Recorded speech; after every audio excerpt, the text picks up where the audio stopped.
Live coverage segment, Non-Farm Payrolls, NFP, data release. Hello and welcome to our podcast. Today we're live with the release of the Non-Farm Payrolls data. It's 8:28 a.m. and we're just a minute away from the release. So what are the predictions for today? Hello everyone. The forecasts are suggesting an increase of 250,000 jobs last month. The market is very tense ahead of this figure, especially given the recent increases in the job market. Here it comes. Just a few more seconds, and the number is out. The figure is, wow, we see an increase of 272,000 jobs. This is higher than expected. This is definitely surprising.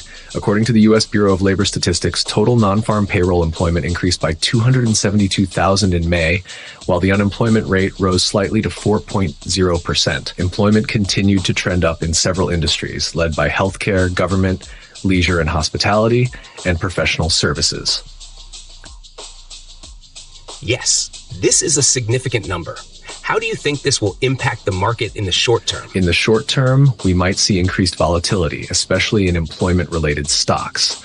The US dollar might also strengthen on the back of these numbers. Despite the slight rise in the unemployment rate from 3.9% to 4.0%, the robust job growth shows resilience in the job market.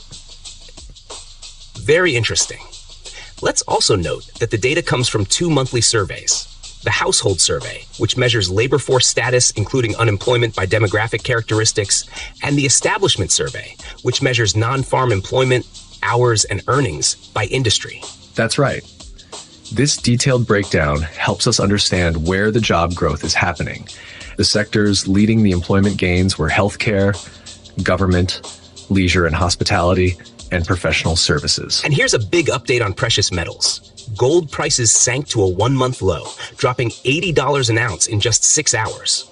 This was after the stronger than expected U.S. jobs data and news that China didn't buy any gold for its official reserves last month, ending an 18-month streak. Wow, that's huge. With the non-farm payrolls data showing 272,000 new jobs, it looks like the odds of a Fed rate cut in September have dropped significantly. This is really shaking up the markets. Speaking of shaking up, let's talk about oil. Oil prices edged lower today after the strong U.S. jobs data deflated near-term rate cut expectations.